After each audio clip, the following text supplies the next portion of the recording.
Bonjour et bienvenue sur ce nouvel épisode de Génération Impact, l'émission qui met en lumière les entreprises familiales, les familles entrepreneuriales, pour partager avec elles leur succès à travers les générations et décrypter leur organisation au filtre de 3 cercles que sont le cercle de l'entreprise bien sûr, mais également le cercle des actionnaires familiaux et celui de la famille. Elles nous partagent leurs réussites, mais également leurs doutes, leurs enjeux de transition et de transmission, et en quoi l'urgence environnementale est une formidable opportunité de continuer l'aventure en famille à travers les générations. Je suis Julien Lesque, j'accompagne depuis près de 15 ans des familles entrepreneuriales sur leurs enjeux de gouvernance actionnariale et familiale, et je suis par ailleurs le cofondateur de Kimpa, le spécialiste de l'investissement à impact social et environnemental pour investisseurs privés et professionnels. Je reçois aujourd'hui Philippe Grotner. Bonjour Philippe. Bonjour Julien. Je suis ravi de vous rencontrer, Philippe, aujourd'hui pour évoquer votre histoire, l'histoire de votre famille.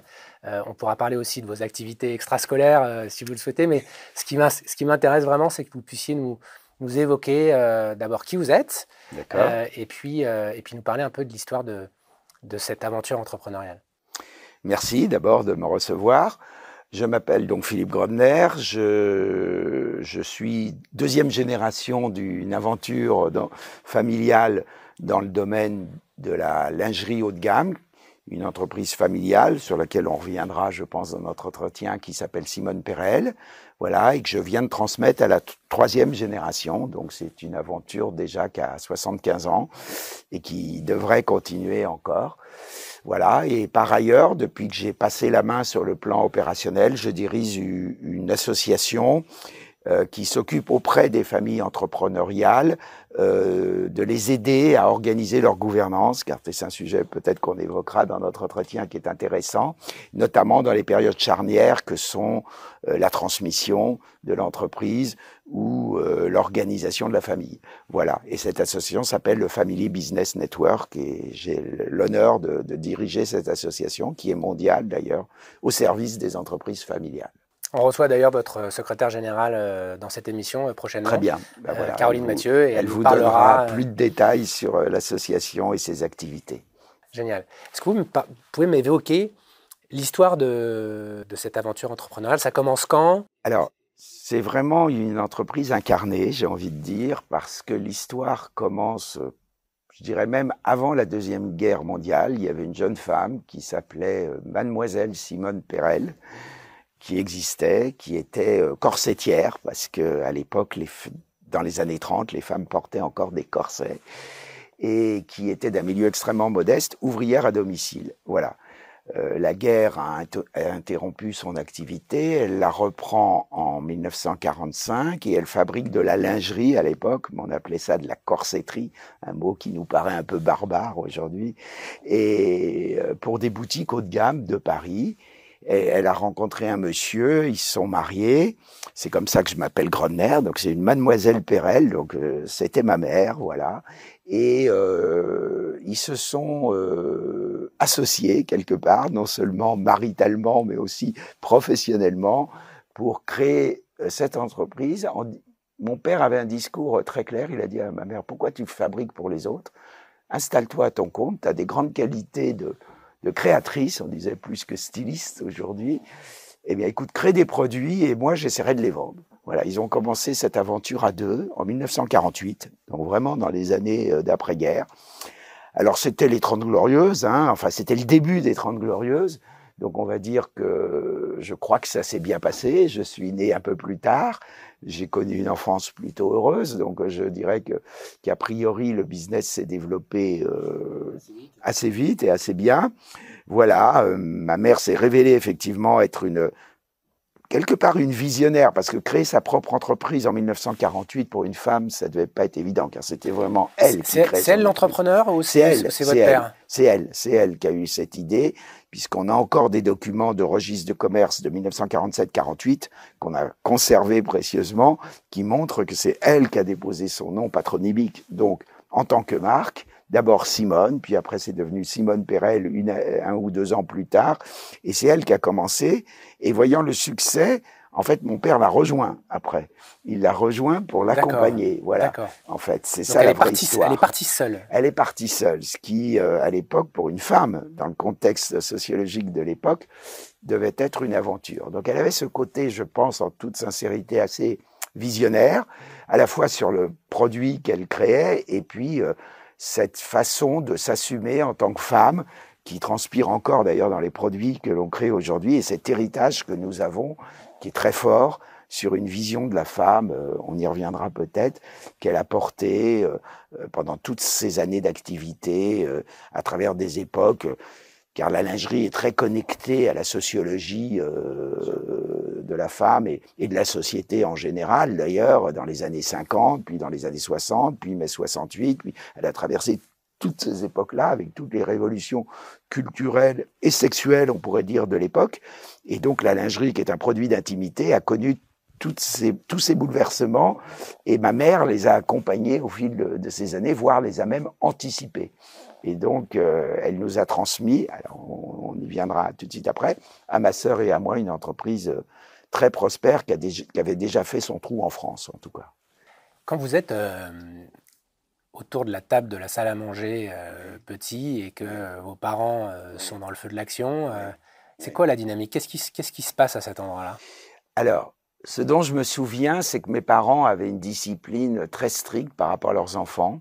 C'est-à-dire, on ne parle jamais du travail à la maison. Okay. Voilà.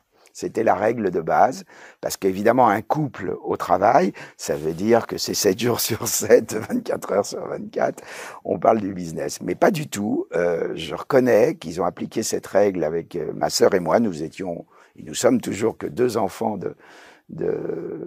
issus de cette famille. Et ils ont toujours eu à cœur de ne jamais parler de l'entreprise pendant le week-end ou dans les moments où même le soir à la maison. Ils se faisaient fort de rentrer à des heures du bureau suffisamment tôt pour voir leurs enfants petits. C'est-à-dire, moi, je me souviens, je vous dis, d'une jeunesse plutôt confortable et heureuse, parce que nos parents étaient malgré tout à côté, qu'ils arrivaient à trouver l'équilibre entre vie professionnelle et vie familiale, ce qui est encore aujourd'hui parfois difficile dans certaines familles, et notamment, je pense aux femmes pour qui c'est parfois plus compliqué. Voilà. Mais ils ont trouvé cet équilibre, et voilà. Et puis après est arrivée la transition, mais on va y venir, je pense, naturellement. Bien sûr. Et donc, pour vous, malgré tout, plus jeune, c'est quoi votre compréhension de cette entreprise? Vous vous rendez compte qu'elle a du succès? Je me rends compte qu'elle a du succès, puisque je vous dis, encore une fois, j'ai une jeunesse confortable. Voilà, nous partons en vacances régulièrement. Enfin, tout se passe très bien. Et puis, je sens très vite quand même, soyons honnêtes entre nous, une certaine pression à l'époque, au début des années, je vais dire 70-80, dans cette période-là, pour dire, bon, assez rigolé, tu fais de bonnes études, et puis après... alors j'ai résisté un peu à cette pression en allant travailler quelques années chez L'Oréal, après mes études. Bon, je suis ancien élève de l'ESSEC, voilà, j'avais fait à l'époque un parcours classique pour un jeune, je dirais, qui se destine au monde de l'entreprise. Et puis, je voulais quand même essayer de faire mes armes à côté. J'avais même fait mon service militaire, parce qu'à l'époque, ça existait encore, et j'y tenais. Et voilà. Et puis, au bout de quelques années, la pression est devenue importante. Ma sœur avait déjà rejoint l'entreprise familiale, puisqu'elle est mon aînée. Et mon père m'a dit quelque part, enfin, c'est pas ces termes exacts, assez rigolé. À l'époque, ça se faisait un peu comme ça. Maintenant, tu viens à mes côtés. Bon, faut dire que c'était une génération qui avait connu la guerre. C'était donc une génération qui avait eu des enfants plus tard aussi. Donc, mon père était plus âgé, voilà, et il avait cette obsession de transmettre. Et je lui dois d'ailleurs cette reconnaissance éternelle quelque part, qui n'a jamais été un dirigeant qui a voulu s'accrocher à son poste éternellement. Donc là, c'est plutôt lui qui était en position de transmission, moins votre maman, oui. Par rapport Alors, à la ma maman s'était arrêtée avant, okay, de son propre chef, parce qu'elle voulait un peu plus profiter de la vie, tout simplement. Et dès les années 80, elle avait mis fin à sa carrière pour s'occuper des premiers petits-enfants qui arrivaient, pour vivre autrement sa vie personnelle. Et puis la pression de l'entreprise qui avait beaucoup grandi lui pesait sans doute et elle avait envie d'autre chose. Donc elle avait organisé la suite en faisant rentrer ma sœur, non pas en tant que designer parce que c'était pas les talents de ma sœur. Ils avaient cette lucidité aussi, mes parents, de faire attention à ce que, bien que l'entreprise soit familiale, c'est pas forcément les mêmes postes qui doivent être attribués, même souvent pas de poste du tout, mais on y reviendra peut-être, aux successeurs. Et par conséquent, ma sœur avait rejoint l'entreprise 5 ans avant moi et ma mère avait arrêté. Voilà, il ne restait que mon père qui s'occupait de la partie gestion. Et du coup, quand votre père vous met un peu la pression, là vous l'avez décrit tout à l'heure, le sentiment pour vous c'est quoi? C'est le devoir, c'est l'obligation, c'est j'ai pas le choix Ouais, c'est le devoir, c'est le devoir, c'est le devoir. Je vais être encore une fois sincère parce que c'est l'idée de notre entretien, je crois. L'envie, je le mesurais mal. Alors qu'aujourd'hui, avec l'autre casquette que je porte, je le mets en tête de liste pour les jeunes générations. Mais à l'époque, au début des années 80, même un petit peu avant, c'était plus le sens du devoir, une certaine forme d'éducation, non pas très rigide, mais où on se sentait redevable vis-à-vis de la génération du dessus. Et donc, par loyauté vis-à-vis de cette génération, et puis bon, c'était ma formation quand même académique, voilà, c'était logique de rejoindre l'entreprise avec une petite arrière-pensée que j'avais exprimée à mon père, c'est-à-dire de lui dire, et je lui avais dit, c'était difficile pour moi à l'époque, j'avais peut-être 25 ans, 27 ans, lui dire, écoute, si ça me plaît pas, peut-être que je ressortirai. Bon, mais ça a été un effort sur moi-même de pouvoir dire quelque chose comme ça à mon père qui, pour moi, avait une stature à l'époque. Parce que déjà, il avait réussi, la marque était connue, très bien connue en France, dans son univers. Voilà. Mais si je m'étais gardé une porte de sortie, voilà. Alors, comment ça se passe cette transition simplement à cette génération. Le Family Business Network n'existait pas. Ça se passe assez naturellement. Ma sœur, comme je vous dis, avait rejoint l'entreprise quelques années avant moi. Et donc, j'arrive dans l'entreprise. Alors, j'ai une anecdote à vous raconter amusante. Alors, c'est quelques années après, mais... et pourtant, voilà.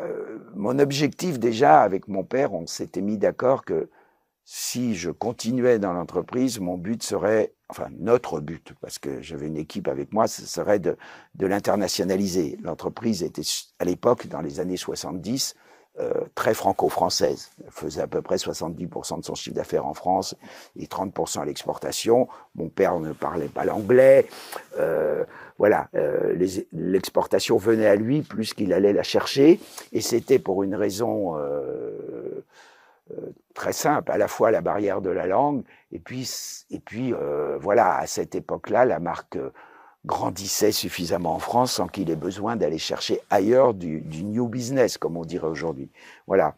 Et quand je suis arrivé, je me suis dit, voilà, il y avait, alors on va pas rentrer dans les détails du métier, mais il y avait des enjeux sur la distribution, il y avait des enjeux de notoriété de marque, et puis moi, j'avais envie de travailler à l'international. Alors l'anecdote, elle est courte.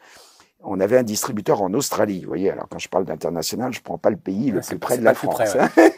Et qui est venu un jour nous voir au bureau. Donc je travaillais depuis 3-4 ans. Il nous raconte qu'il a fait faillite parce qu'il a mal placé son argent en bourse là-bas à Melbourne, mais qu'il avait déjà créé une notoriété pour la marque en tant que distributeur et qu'on avait 2 solutions, soit laisser tomber, il nous paierait ses dettes, soit le reprendre pour le franc à l'époque symbolique et créer une filiale en Australie. Alors, bon, on se dit, créer une filiale en Australie, 24 heures d'avion, 25 000 kilomètres, c'est quand même pas si évident que ça. Et mon père se tourne vers moi et me dit, bon, tu prends le premier avion et tu pars en Australie, tu vas voir ce qui se passe et tu me dis. Voilà, je suis parti en Australie. Bon, c'était une belle expérience. Je suis rentré une semaine plus tard et je lui ai dit, écoute, papa, voilà, parce que c'est comme ça que ça se passe dans les familles. Je pense qu'il y a une opportunité à saisir et il faut le reprendre pour le franc symbolique, le nommer directeur de la filiale parce que je pense que c'est un type bien. C'est la bonne personne. C'est la bonne personne parce que, comme dans tous les métiers, l'humain est le premier des critères, surtout quand vous travaillez avec quelqu'un avec 10 heures de décalage horaire et 25 000 kilomètres. et lançons-nous, parce que la concurrence locale me paraît faible. On a une belle marque. Certes, il y a des droits de douane. À l'époque, il y a plein de choses. Il faut monter un atelier sur place. Voilà. Et mon père m'a fait confiance. Et ça a été un signe très fort. Il m'a dit, OK, vas-y, c'est ton projet. Tu le mènes. Parce que moi, il est jamais allé en Australie. Et voilà. Et ça a marché. Donc, voilà. C'était un premier projet d'intrapreneuriat, finalement. À l'intérieur de l'entreprise. Exactement. Et ça a marché. Alors, je pense qu'il était suffisamment intelligent et c'est un homme assez brillant pour dire ça va lui donner confiance en lui s'il réussit. Et c'est très important dans l'entrepreneuriat familial que les nouvelles générations qui arrivent alors aujourd'hui, il y a d'autres méthodes pour faire acquérir cette confiance aux jeunes générations.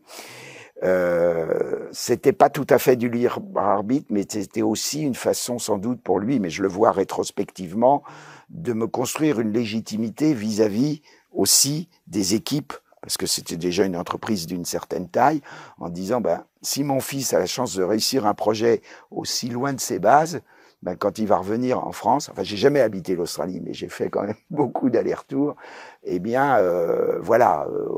y aura moins d'appréhension sur la qualité du successeur pour prendre la suite. Voilà. Et en 88, un beau matin, il a débarqué au bureau en me disant demain matin, je viens plus, t'en sais assez. Voilà. Donc ça a été un dirigeant que je remercie beaucoup encore aujourd'hui parce que il avait cette lucidité à l'époque de dire je ne suis pas éternel. Certes, c'est moi avec ma femme qui avons fait la notoriété et grandir cette entreprise. Et maintenant, je la passe à la nouvelle génération et très naturellement. Comment se fait la répartition ou la transmission vis-à-vis notamment de votre sœur qui est là, puisque je comprends que vous prenez la tête de l'entreprise. Comment ça se passe la dynamique entre vous deux à ce moment-là ? Écoutez, là aussi, mes parents y avaient veillé.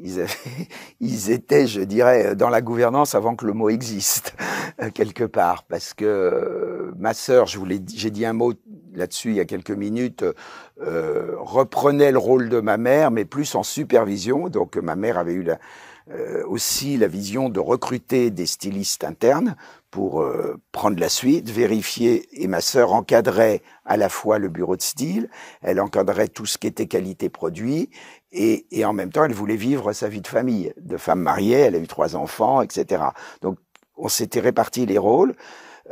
Moi, finalement, on répétait un peu le schéma de nos parents, soyons honnêtes, bien qu'elle n'ait pas les qualités, et elle le savait, de créatrice qu'avait ma mère, elle prenait ce rôle-là, et elle a accepté tout de suite, et on s'est mis d'accord tout de suite, que je sois moi le coordinateur, c'est-à-dire en gros finance et commercial, quoi. Voilà, c'était mon domaine, c'était ma formation aussi. J'avais eu quelques expériences à l'étranger, je vous ai raconté celle de l'Australie en tant qu'anecdote, mais il y en a eu 1 ou 2 autres qui faisaient que c'était une évolution assez naturelle entre elle et moi. Il n'y a pas eu de conflit à ce moment-là sur la répartition des rôles, et on a travaillé ensemble presque 30 ans sans ombre au tableau. Et ça a participé évidemment au succès de l'entreprise. Alors parlez-nous un peu du groupe. Aujourd'hui, ça représente quoi ? Le groupe Simone Perel aujourd'hui est un des leaders mondiaux de la lingerie haut de gamme. Nous faisons presque 100 millions d'euros de chiffre d'affaires. Nous sommes présents dans une 40aine de pays. Nous avons une 15aine de filiales de distribution, d'abord en Europe, puis après nous sommes élargis en Amérique du Nord, en Europe de l'Est, au Moyen-Orient, en Asie, sachant que l'Australie était déjà là très tôt par rapport à ce que je viens de vous dire. Nous avons inversé le ratio de nos ventes, c'est-à-dire que nous réalisons près de 80% de nos ventes hors de France maintenant et 20% sur le territoire national. Nous fabriquons quasiment 80% de nos besoins dans nos usines en propre, avec des implantations essentiellement en Tunisie et initialement à l'île Maurice et maintenant à Madagascar. Je comprends. Donc vous prenez la tête de ce groupe, vous développez les affaires avec votre sœur. Oui. Comment se passe la transition d'après ? Donc la G3 qui est aux commandes maintenant, oui, c'est ça ? C'est ça. Alors là, c'était plus compliqué. C'était plus compliqué pour 2 raisons. D'une part, j'ai eu 4 enfants, ma sœur 3, donc ça fait 7. c'est l'histoire des entreprises familiales, hein, les générations se succèdent, mais j'ai eu cette idée, il y a 25 ans à peu près maintenant, de se dire, à 7, ce sera compliqué. Nous, ma sœur et moi, on n'était que 2, on s'est répartis les rôles comme je viens de vous l'expliquer, c'était assez naturel, ça s'est fait facilement, mais à 7, qui deviendront un jour 14 avec les valeurs ajoutées, comme on les appelle au FBN, au Family Business Network, ce sera compliqué. Donc j'ai été voir ma sœur, il y a à peu près 25 ans, et je lui ai dit, écoute, il faut qu'on s'organise, parce que nos jeunes, d'abord, il y a des écarts d'âge, parce que ma sœur était un peu plus âgée, donc elle a eu des enfants plus tôt, donc les cousins-cousines étaient étalés sur une vingtaine d'années, presque une génération, et donc il faut travailler là-dessus, et j'ai cherché autour de moi comment je pouvais trouver des gens pour m'aider à travailler sur ça. Le mot gouvernance existait à peine, hein. Et j'ai connu l'association dont je vous parle rapidement, dont vous parlera Caroline Mathieu cet après-midi, je crois. Et cette association m'a beaucoup aidé. J'ai adhéré et j'ai rencontré des familles qui acceptaient de s'ouvrir, de parler de leurs réussites, de leurs échecs au sein de leur famille, de comment ils géraient ces transitions. Donc mes aînés, j'avais 45 ans à l'époque, j'étais très jeune, on va dire, et c'était très intéressant pour moi d'observer les yeux écarquillés, vraiment des belles familles qui acceptaient dans cet espace, je dirais, protégé, clos, de s'exprimer sur comment ils s'étaient organisés. Et au fil du temps, et ça c'est une des grandes leçons des entreprises familiales, c'est laisser du temps au temps. On dit maintenant qu'une transition générationnelle, ça prend 5 à 10 ans. Donc il faut vraiment, vraiment travailler très en amont. Et d'ailleurs, un de nos slogans est de dire « il n'est jamais trop tôt pour transmettre ». C'est dire pour penser à la transmission, pas forcément transmettre physiquement les titres de la société ou le rôle opérationnel, mais y penser. Voilà, donc on a mis nos jeunes au travail, qui était, ma plus jeune fille avait 12 ans, l'aînée de ses cousines avait peut-être 22, 23 ans. Donc 12 ans, c'est compliqué. Elle venait avec sa mère à des réunions. Nous réunissions les enfants 2 à 3 fois par an avec un coach externe. C'est très important, j'insiste là-dessus. Alors, c'est pas toujours essentiel, mais dans notre cas, je pensais qu'il fallait dépassionner le débat et mettre moins d'affect, parce que la relation parent-enfant est forcément chargée d'affect, et heureusement d'ailleurs. Et donc, dans l'intérêt de l'entreprise, il fallait qu'on ait une vision et qu'eux se construisent leur propre vision, et sans tabou aussi. Et on parle plus facilement à un tiers non impliqué qu'à ses parents de ses envies, de ses angoisses, de ses interrogations. Donc on a commencé ce travail chez nous en 2005, on l'a terminé en 2015. Vous voyez, on a vraiment pris le temps. Enfin, ça s'est décanté au fil du temps. Alors, soyons honnêtes, c'est jamais un long fleuve tranquille, il y a eu des hauts et des bas, mais ça s'est décanté assez naturellement. Maintenant, ce qu'on voulait, ma sœur et moi, c'est-à-dire, et encore, on était très prudent. On disait, si l'entreprise est toujours là dans 20 ans, parce que une entreprise, c'est fragile, c'est comme un être humain, il peut être en bonne santé un jour et malade un autre jour, eh bien, il faut organiser cette transmission. Et là, on a commencé à parler gouvernance. Et in fine, pour faire de cette longue histoire une histoire courte, 2 des enfants de la 3e génération travaillent dans l'entreprise, et 5 autres ont été formés à ce qu'on appelle aujourd'hui le statut d'actionnaire responsable. Enfin, c'est comme ça que nous avons voulu l'appeler, c'est-à-dire qu'ils ont une responsabilité dans l'entreprise, vis-à-vis de l'entreprise, pas dans l'entreprise, pardon, mais cette responsabilité, ils l'exercent du dehors parce qu'ils avaient d'autres envies que celles de rejoindre l'entreprise. Et d'ailleurs, c'était un principe fort que je tiens à rappeler quand nous avons commencé ce travail avec nos enfants, ma sœur et moi, c'était de dire on va d'abord réfléchir à l'envie des uns et des autres. Il n'y avait aucune obligation, contrairement à la pression dont je vous parlais au début de notre entretien de mes parents, on ne voulait pas reproduire ce schéma, et l'idée était de dire chaque enfant doit vivre sa vocation, et on trouvera toujours une solution pour Simone Perel. Donc déjà, les enfants étaient, je dirais d'une certaine façon, bien disposés, parce qu'ils ont compris très tôt que leurs parents n'exerçaient aucune pression pour qu'ils rejoignent l'entreprise familiale. Est-ce que c'est... Je vais vous taquiner un peu. Ouais. Est-ce que c'est vraiment ce qu'ils ressentaient? Non. Probablement non, pour être honnête. Pas tous, en tout cas. c'est difficile de rentrer dans les personnalités. Cette personne veut dire cette personnalité, des différences d'éducation aussi, parce que même si on est frères et sœurs, avec nos conjoints, on a des modes de vie différents, c'est la vie. Voilà, donc ils n'ont pas forcément été élevés, même s'ils étaient assez proches entre cousins et cousines. Mais c'est très clair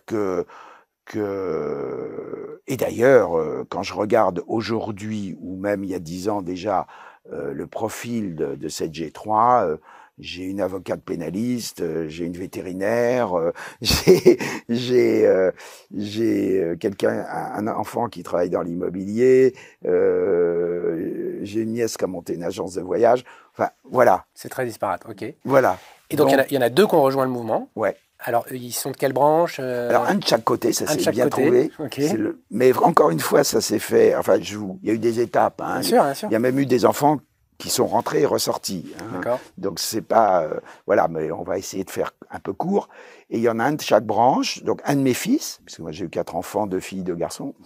Et une des filles de ma sœur, qui, elle, a eu 3 filles. Et c'est la plus jeune qui a rejoint l'entreprise après mon fils.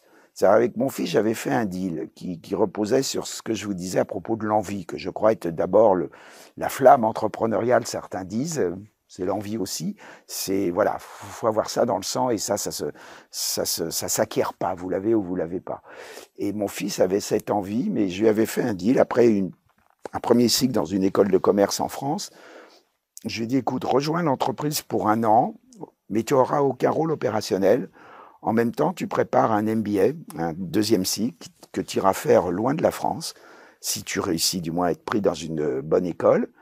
Et tu travailles en parallèle les concours d'admission et tu observes l'entreprise. Et à la sortie de ton MBA, 1 ou 2 ans après, tu choisiras, en connaissance de cause, parce que tu auras observé l'entreprise pendant 1 an, et puis avec un bon MBA en poche, finalement, tu pourras rebondir ailleurs si tu as envie. Pour une fois, non, je plaisante, il a suivi les conseils de son père. C'est un premier ou un deuxième, lui? Lui, c'est le numéro 2. C'est le numéro 2. L'aînée est une fille qui avait une vocation d'avocate pénaliste. C'est elle que j'évoquais rapidement. Et elle est partie vers ça, vers le pénal. Le pénal, c'est une vraie vocation parce que c'est pas un avocat classique. Et elle a toujours été défendresse de la veuve et de l'orphelin. Et elle a vécu sa vocation. Enfin, après, elle l'a arrêtée pour élever ses enfants. Mais voilà. Et elle joue un rôle dans le conseil de famille, mais on y reviendra peut-être. Ouais. Et donc c'est lui qui dirige l'entreprise aujourd'hui? C'est lui qui dirige l'entreprise aujourd'hui. Et à côté de lui, il a donc sa cousine. Il a sa cousine qui est la 3e de votre sœur, c'est ça? Qui est la 3e fille de ma sœur et qui, elle, a un rôle dans le comité de direction, le COMEX, un comité exécutif, et qui est à ses côtés, mais qui n'est pas en rivalité avec lui, parce que l'entreprise a grandi aussi. Et donc, il y avait des rôles à attribuer à des membres familiaux comme non familiaux. On y reviendra peut-être, c'est important, les non familiaux. Et donc, elle l'accompagne à un poste, mais elle relève de mon fils, qui est devenu DG en 2016. Et là, j'ai commencé à prendre du retrait opérationnellement. Et puis, président en 2021. Vous voyez, assez récemment. Et là, j'ai complètement arrêté mes activités dans l'entreprise. Génial. Alors du coup, là, vous nous avez bien décrit d'une certaine manière l'organisation de l'entreprise familiale. Oui. Mais je suis assez intéressé que vous nous parliez de ces administrateurs familiaux que vous avez appelés des actionnaires responsables. C'est ça? Quelles sont leurs responsabilités? Qu'est-ce qu'ils incarnent aujourd'hui? Qu'est-ce qu'ils portent pour votre famille et pour l'entreprise? Alors Julien, on avait cette idée que au sein des familles, la condition nécessaire, mais pas suffisante pour réussir une transmission, c'est la cohésion du capital.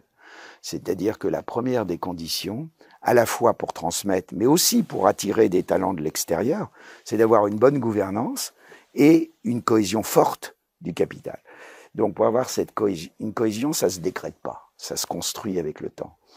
Et ça se construit avec le temps et sur des valeurs partagées, des valeurs communes. Donc il y a tout un travail que je vous expliquais rapidement tout à l'heure, qui a été fait auprès de nos enfants, tous au même niveau, pour leur dire qu'est-ce que ça veut dire une entreprise et quels sont les devoirs de l'actionnaire. Plus les devoirs que les droits. Parce que si c'est pour passer une fois par an, toucher ses dividendes et dire bye bye, et puis l'année où il n'y a pas de dividendes, engueuler son frère ou son cousin en lui disant t'es un imbécile, t'as créé une filiale aux États-Unis, j'en ai rien à fiche de ta filiale aux États-Unis, moi je voulais mes dividendes pour m'acheter une maison ou une nouvelle voiture, vous construisez pas comme ça la cohésion de la famille. Donc, le travail qui a été fait auprès des enfants qui n'allaient pas travailler, mais même les autres, tous, ceux qui allaient travailler éventuellement dans l'entreprise, comme ceux qui n'y allaient pas y travailler, c'était de qu'est-ce que c'est qu'être un actionnaire responsable. Parce qu'on oublie de dire souvent que l'actionnaire, il a énormément de pouvoir. Il nomme les dirigeants, rien que ça, et il les révoque s'ils sont pas compétents. Faut pas l'oublier. Donc ça, c'est une lourde responsabilité. Le dirigeant met en œuvre un plan stratégique, l'actionnaire l'approuve ou le désapprouve. Donc l'actionnaire, il est, que ce soit familial ou non familial, il est le principal responsable et il a toutes les responsabilités. Une phrase qu'on sort souvent quand on voit des entreprises malheureusement exploser en vol et qui défraie la chronique dans les médias, c'est parce que souvent l'actionnaire n'a pas joué son rôle en responsabilité vis-à-vis de l'entreprise et a pas pris les bonnes décisions au bon moment.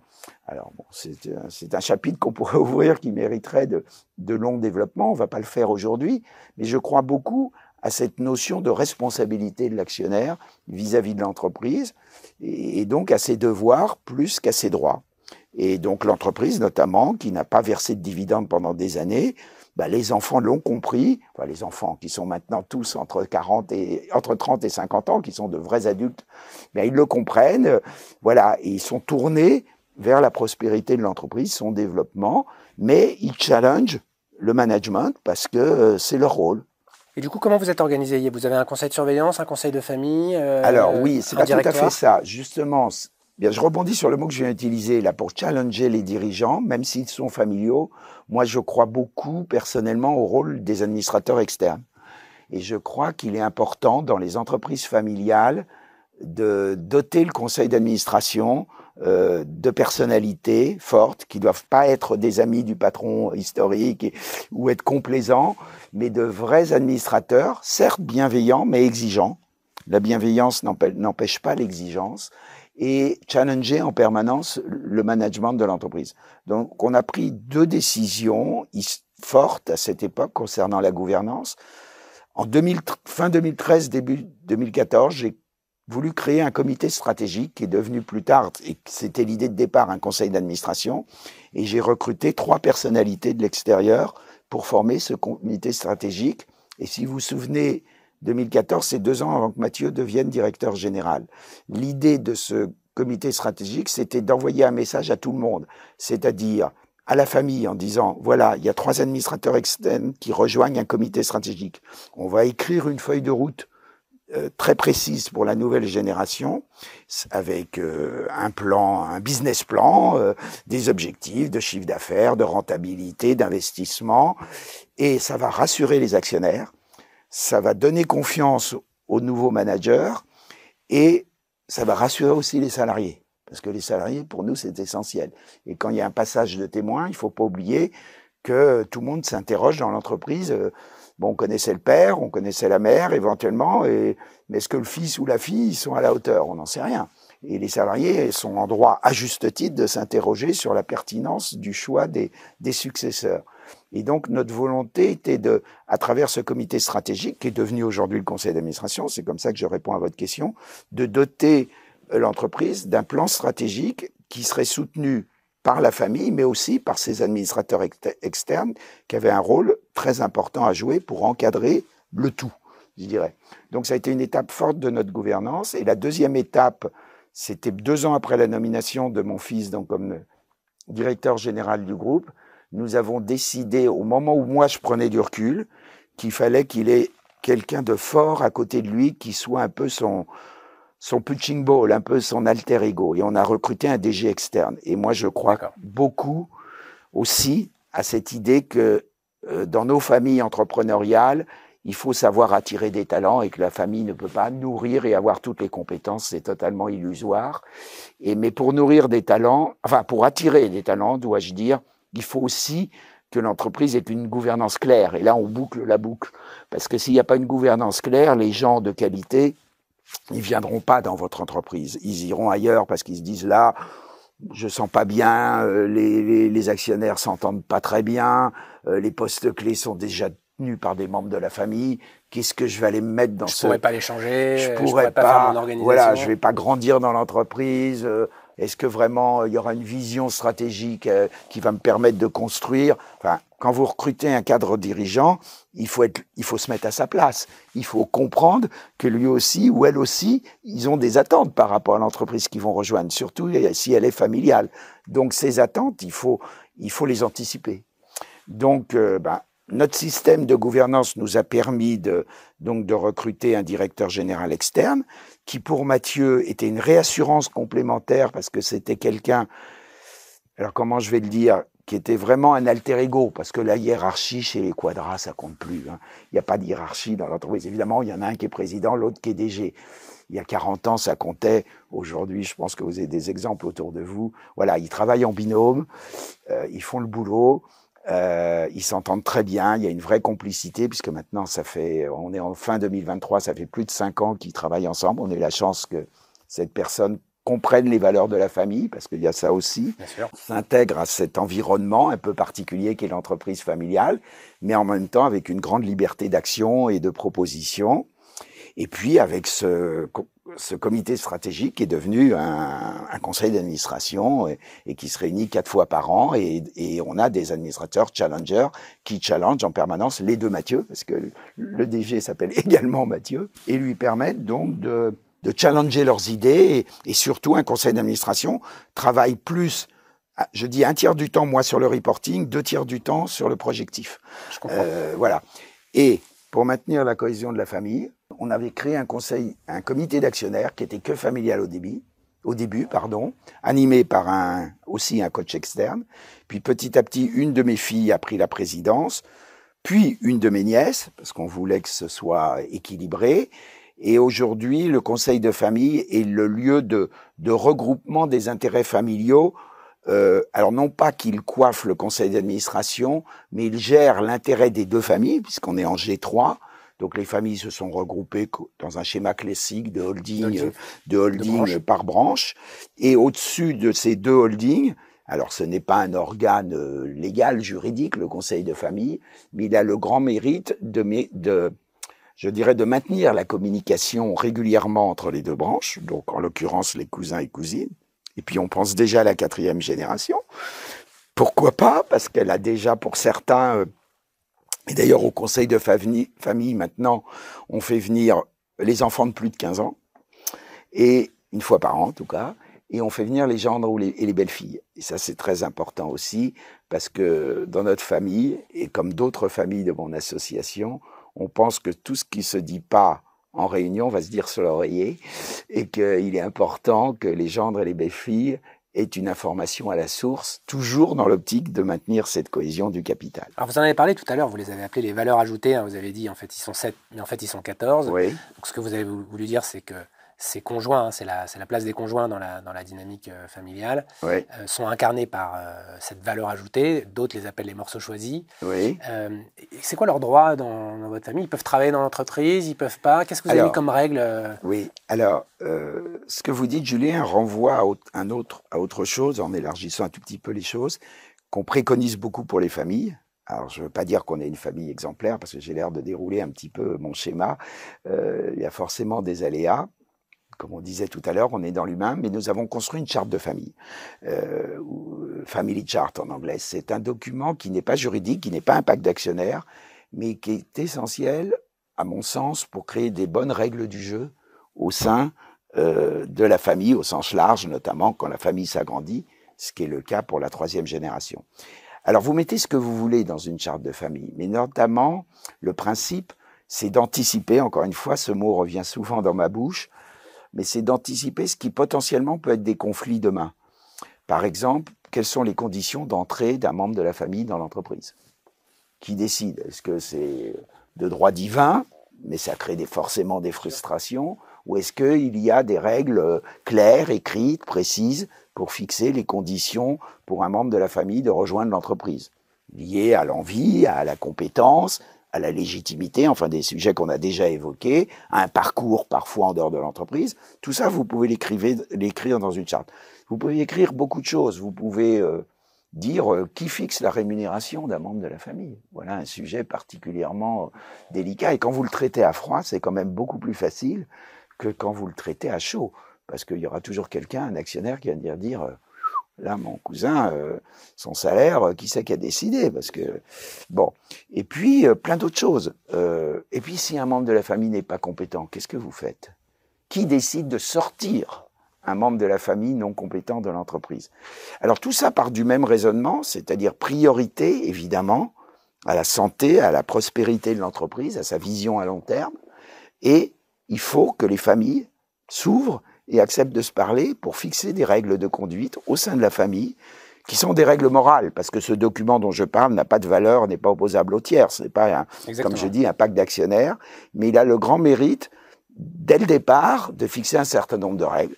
Alors soyons lucides, ça n'évitera pas les conflits, hein, c'est pas la parade ultime, je n'ai pas de baguette magique, et personne n'a de baguette magique dans les entreprises familiales. Il y a de l'affect, il y a une histoire qui transpire dans l'histoire de l'entreprise, mais en tout cas, ça peut, et nous l'avons fait jouer à une fois, la charte de famille qu'on a signée en 2009, donc ça fait déjà une quinzaine d'années, puis il faut l'actualiser régulièrement, et ça permet effectivement d'éclaircir les rôles de chacun et surtout les conditions en cas de difficulté. Ouais, ce qu'on peut rajouter sur la charte de famille, c'est vraiment un document très intéressant, c'est que souvent il est produit au mauvais moment. Et il est produit après un pacte, alors que c'est mieux quand il est fabriqué avant le pacte, parce qu'il donne le cœur et les valeurs de la famille. Je suis d'accord avec vous. Il va venir du coup influencer les juristes sur quelque chose qui est compliqué, le pacte, mais la famille c'est complexe. Donc c'est vraiment deux choses intéressantes. Et la deuxième chose sur la charte qui est pour moi essentielle, c'est que c'est pas tant le document final qui est important, c'est le processus qui va être utilisé pour le travailler et ensuite le faire vivre, parce que vous avez raison, c'est un document vivant. À l'inverse d'un pacte qui est un document fini et timé, et qui à un moment prend fin et on le refait. Et effectivement, il y a un travail assez professionnel pour bien l'exécuter, parce que sinon, souvent, on a reçu certaines personnalités qui nous disaient que le document ne fonctionnait pas, ou ils n'avaient pas réussi, ils n'avaient pas réussi à le signer à la fin, parce que ça manquait de méthodologie. Alors, là encore, je vais me répéter, mais c'est utile, je crois, pour les familles actionnaires de se faire aider par un professionnel qui connaît ce qu'est une charte de famille. Deuxièmement, je me répète à nouveau, l'anticiper, vous venez de le rappeler, Julien, parce que c'est pas au moment où le conflit, même larvé, risque de sortir que vous allez réussir à écrire un document consensuel, ça va être compliqué. Et puis souvent, commencer par des choses simples. Par exemple, rappeler les valeurs. Déjà, écrire les valeurs. Quelles sont les valeurs de la famille, finalement? Qu'est-ce qui nous rassemble autour de la table dans ce projet entrepreneurial? Quelles sont nos vraies valeurs? Et finalement, là, si vous donnez du temps au temps, chacun a une richesse créative forte et peut retranscrire ses valeurs. Et souvent, je vois beaucoup de documents avec ma nouvelle casquette de président du FBN qui commence par le partage des valeurs. Parce que qu'est-ce qui fait que cette famille se rassemble? Voilà. Pourquoi on a envie de travailler ensemble? Même si on n'est qu'actionnaire ou manager. Comme vous le disiez dans votre préambule, il y a ces trois cercles, la famille, et c'était très bien de le rappeler, l'actionnariat et le management. Et vraiment, il faut bien distinguer dans sa tête ces trois cercles. Il nous reste un petit moment ensemble, Philippe. J'aimerais évoquer deux sujets. Le premier, c'est l'impact social et environnemental. Oui. Vous êtes dans une industrie qui est parfois décriée comme étant une industrie qui est une des plus polluantes au monde, et en même temps, vous êtes, on le voit, il y a un secteur qui est en difficulté, notamment dans la fast fashion. Vous êtes dans l'industrie du luxe. Oui. Tous ces sujets environnementaux et sociaux, comment ils sont abordés aujourd'hui et comment vous les projetez dans les 20 à 30 ans qui viennent? Très bien. Alors, dans RSE, il y a S et E. Donc, ça veut dire qu'il y a le social et l'environnemental. Donc, je crois qu'on peut difficilement dissocier l'un de l'autre. Alors, sur le S, j'ai envie de dire, beaucoup de familles, de fait de leur proximité, de leur ancrage territorial, de leur proximité avec leurs collaborateurs, de cette transmission de valeurs dont on parlait il y a un instant, qui sont sincères, qui sont profondes, remplissent peut-être parfois sans le savoir par mal de critères sur le S du social. contrairement à des entreprises non incarnées ou purement d'un autre type ou purement financières, dont l'actionnaire peut être... Alors, j'ai rien contre les fonds d'investissement, mais certains, on le sait tous, qui peuvent être basés à l'autre bout de la planète, n'ont pas la même vision, évidemment, de l'entreprise et de ses salariés quand ils sont en France, vus par un actionnaire purement financier. Donc, la première des choses, et je crois que ça existe depuis très longtemps dans les familles entrepreneuriales, c'est le sens du S dans RSE. Et donc, chez nous, ça s'exprime, comme dans beaucoup d'entreprises familiales, par une proximité forte avec tous nos salariés, un grand respect. Le respect, je dirais, parmi nos valeurs, c'est peut-être celle que je mettrais en premier. Mon père m'avait dit, il y a 40 ans, plus les gens sont en bas de l'échelle, plus tu dois les respecter. Bon, d'accord. J'ai retenu cette phrase parce que je trouvais que c'était une très belle phrase et ça a conduit une partie de mon parcours pendant toutes ces années. Et je crois qu'on a essayé, autant que faire se peut, de le transmettre à la nouvelle génération. Donc tout cet environnement, et je le vois chez beaucoup de chefs d'entreprise au sein de notre association, la proximité, l'ancrage territorial, la vision à long terme, participent au S du RSE. Après, sur le E, alors évidemment, on pourrait développer le S beaucoup plus avant, mais on n'a pas le temps. Et on n'a plus beaucoup de temps, oui, exactement. Oui, bien sûr. Le E, c'est une grande cause. C'est une cause qui est très fortement portée par les nouvelles générations, et tant mieux.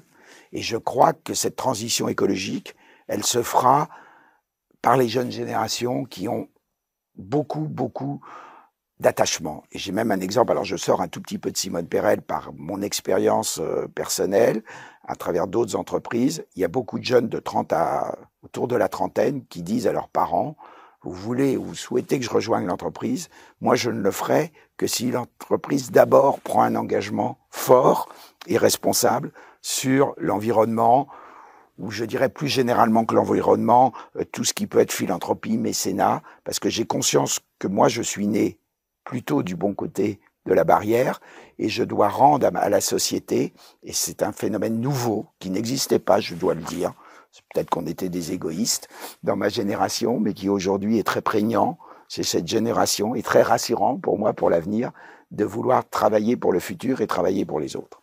Alors, en ce qui concerne Simone Perel, notre engagement actuellement, il est double.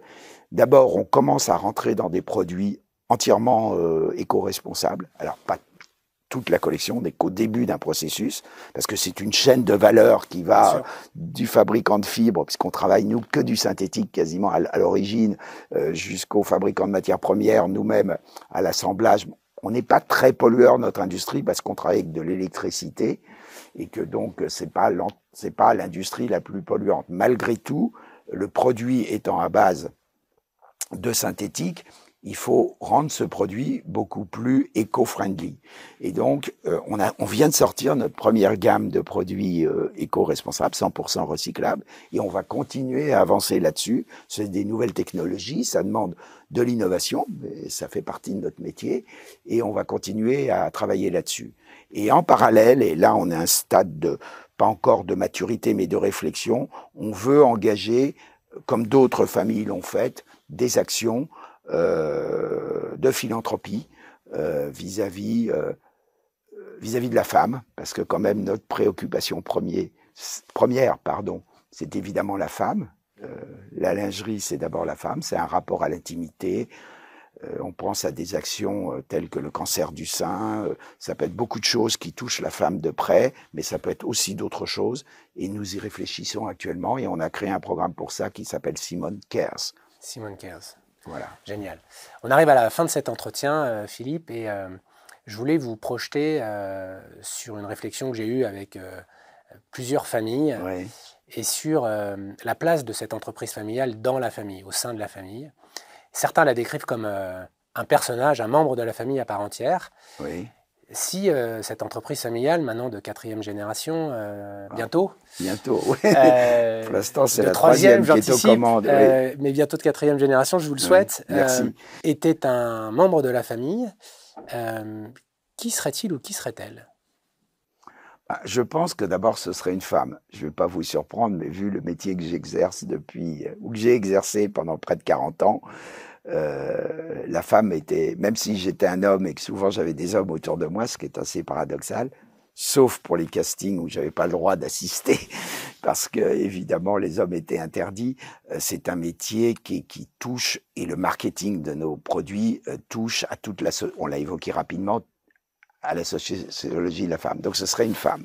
Ça se doit d'être une femme, et j'ai envie qu'elle ressemble à un portrait peut-être idéalisé avec le recul de mademoiselle Simone Perel, qui en 1948, seule, sans son mari à l'époque, se lançait dans une aventure entrepreneuriale et se disait, voilà, je suis ouvrière à domicile, j'ai pour tout petit travail une machine à coudre chez moi et je vais me lancer parce que on a encore son diplôme de corsetière de 1935. Voilà. Et cette femme, pour moi, reste un modèle. Et puis, c'est un nom. Notre marque, ne l'oublions pas, est un nom patronymique. Cette femme a existé, est une réalité. Et je voudrais qu'au fil des générations, les valeurs qu'elle a portées puissent perdurer. Parce que c'est intemporel. Ce serait un peu votre Marianne, finalement, qui ne vieillit pas et qui passe les générations. Mais c'est ça, parce que si je traduis ça concrètement en enjeu pour l'entreprise, ben, c'est une jeune femme de 75 ans. Parce que la marque, elle a 75 ans, mais elle a été la marque de la grand-mère, elle a été la marque de la mère, elle doit devenir la marque de la fille. C'est un enjeu pour nos équipes. Parce qu'une fille, si elle a 18 ans, elle dit « je vais pas porter la même lingerie que ma maman » et encore moins que ma grand-mère. Donc, se transformer, s'adapter et rester fidèle aux racines de la créatrice, c'est une façon de rester toujours jeune. Eh bien, je lui souhaite une longue vie à cette jeune femme de 75 ans, cette Simone. Je vous remercie, Philippe, c'était très agréable de vous rencontrer. Merci Julien pour vos questions. Merci beaucoup. À très bientôt sur Génération Impact.